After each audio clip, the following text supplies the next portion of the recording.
आज रैबट की सालगिरह थी। वो सुबह से बहुत खुश था। उसने अपने नन्हे हाथों से रंग बिरंगे कार्ड बनाए, सबको दावत दी। हाथी, तोता, हर्न, बंदर, सबको। उसने जंगल के बीच में केक रखा, गुब्बारे लगाए, जगमगाती रोशनियों से सब कुछ सजा दिया। वक्त गुजरता गया, शाम हो गई, सूरज ढलने लगा, मगर कोई नहीं आया।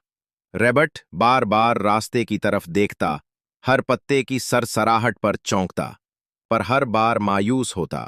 वो केक के सामने बैठा, दोनों कान झुके हुए, आंखों में आंसू। उसने आहिस्ता से कहा, शायद मेरी खुशी किसी के लिए अहम नहीं। और फिर खामोशी में आंखें बंद करके बैठा रहा। अगर तुमने अभी तक लाइक या शेयर नहीं किया तो जान लो, रैबट आज भी अकेला बैठा है, टूटे दिल के साथ। पतला आदमी एक दिन अपने पतले घोड़े पर चढ़कर शादी में गया। सब लोग हैरान, ये दोल्हा है या पतंग, घोड़ा है या लकड़ी की छड़ी। घोड़ा चलते चलते रुक गया और बोला, भाई इतने लोग हमें देख रहे हैं, कुछ खिलाने का भी बंदोबस्त किया है। आदमी हंसा, बस पहुंच गए, वहां बिरयानी मिलेगी। लेकिन जैसे ही शादी में पहुंचे, पता चला खाना खत्म हो चुका है। घोड़ा मुंह फैला के बैठ गया। आदमी बैंड बजाने लगा। वापसी पर दोनों नदी किनारे आलू चिप्स खाने लगे।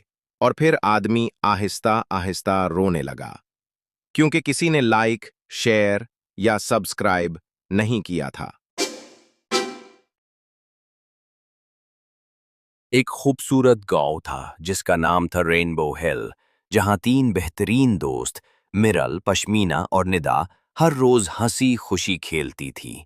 एक दिन जब वो जंगल के करीब खेल रही थीं, अचानक उन्हें एक अजीब व गरीब काला दरख्त नजर आया जो बिल्कुल तन्हा खड़ा था। उस पर न पत्ते थे, न फूल, न रंग, जैसे वो बरसों से उदासी में डूबा हुआ हो। निदा ने नरमी से उसके तने को छुआ तो अचानक एक हल्की सी जादुई आवाज सुनाई दी। मैं हूं भूले हुए रंगों का दरख्त। मैंने अपने रंग उस वक्त खो दिए थे जब लोगों ने ख्वाब देखना छोड़ दिए। अब सिर्फ वो रंग जो मोहब्बत और खुशी से बने हों मुझे वापस जिंदगी दे सकते हैं। तीनों लड़कियां हैरान और खुश हो गईं। वो फौरन घर वापस भागीं और खूबसूरत चमकदार रंगों की बोतलें ले आएं। सुर्ख, नीला, सब्ज, पीला, नारंगी और जामनी। मगर उन्होंने ब्रश इस्तेमाल नहीं किए, बल्कि नर्म कान की रुई वाली छोटी छोटी कलियां लीं ताकि बड़े प्यार और नरमी से रंग भर सकें। अगले दिन वो दोबारा दरख्त के पास आईं और आहिस्ता आहिस्ता उसकी शाखों पर रंग लगाने लगीं। हर रंग के साथ एक याद, एक एहसास जुड़ा हुआ था। मिराल का सुर्ख रंग उसे अपनी माँ के गर्म दुपट्टे की याद दिलाता था। पश्मीना का नीला रंग उस आसमान जैसा था जिसके नीचे वो ख्वाब देखती थी, और निदा का सब्ज रंग उस घास जैसा लगता था जहां वो हर सुबह खेलती थी। जैसे जैसे वो रंग भरती गईं, कुछ जादुई होने लगा। दरख्त के तने और शाखें आहिस्ता आहिस्ता चमकने लगीं। रंग आपस में घुलने लगे, सुर्ख नारंगी में, नीला जामनी में, और रोशनी दरख्त पर नाचने लगी। हर दिन दरख्त बदलने लगा। रात को वो नर्म चमक देता, कुछ शाखें मौसीकी बजातीं, कुछ से फूलों और बारिश की खुशबू आती, और कुछ तो बच्चों की हंसी जैसी आवाजें निकालतीं। गांव के लोग भी आने लगे, और जो भी दरख्त को छूता उसके चेहरे पर खुशी आ जाती। चाहे वो उदास हो या थका हुआ, सबको सुकून मिलता। लड़कियां हर रोज आतीं और मजीद रंग, मजीद ख्वाब और मजीद मोहब्बत के साथ दरख्त को सजातीं।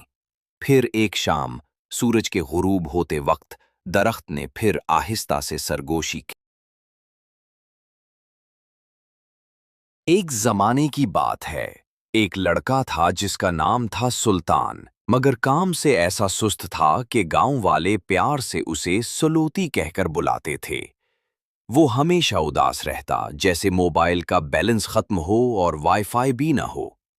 एक दिन शाम के वक्त जब सूरज बड़े फिल्मी अंदाज में गुरूब हो रहा था, आसमान इतना खूबसूरत लग रहा था कि सुल्तान की आंखों में पहली बार कोई चमक आई। वरना तो उसकी आंखें भी इतनी ड्राई थीं कि आई ड्रॉप्स भी कंफ्यूज हो जाएं। उसने पुराना कैनवस निकाला जो काफी अरसे से कोने में ऐसे पड़ा था जैसे रिश्तेदारों के गिफ्ट में आया हुआ वॉल क्लॉक। ब्रश उठाया, रंग निकाले और दिल से सनसेट की पेंटिंग बनाना शुरू कर दी। जैसे जैसे वो रंग भरता गया, वो अपनी तन्हाई, बोर्डम और टाइम वेस्ट की सारी शिकायत भी पेंटिंग में डालता गया। अभी आखिरी स्ट्रोक लगा ही था कि कैनवस से रोशनी निकलने लगी। सुल्तान ने घबरा के पीछे देखा और सोचा, क्या मेरी पेंटिंग इतनी अच्छी बन गई या शॉर्ट हो गया? लेकिन नहीं, वो रोशनी किसी जादू का दरवाजा खोल रही थी और अगले लम्हे वही सड़क जो उसने पेंट की थी हकीकत बनकर उसके सामने आ गई। सुल्तान ने 1 सेकंड के लिए सोचा भाग जाए, मगर फिर दिल में बोला, चलो यार, जिंदगी में कुछ तो एक्साइटमेंट आए, वरना लोग तो मुझे पंखे की हवा से भी बोरिंग समझते हैं। वो सड़क पर चलने लगा और हर कदम पर जैसे उदासी छिलक कर रह गई। आगे एक दुनिया थी, बच्चों से भरी, रंगों से सजी, जहां सनसेट सिर्फ आसमान पर नहीं, दिलों में भी होता था। सुल्तान ने जब मुड़ के देखा तो उसकी पुरानी दुनिया कहीं पीछे रह चुकी थी और उसने खुद से वादा किया कि अब हर सनसेट के साथ एक नई हंसी, एक नई कहानी और एक नई पेंटिंग बनेगी। क्योंकि सुल्तान सिर्फ नाम का नहीं, अब दिल का भी सुल्तान बन चुका था।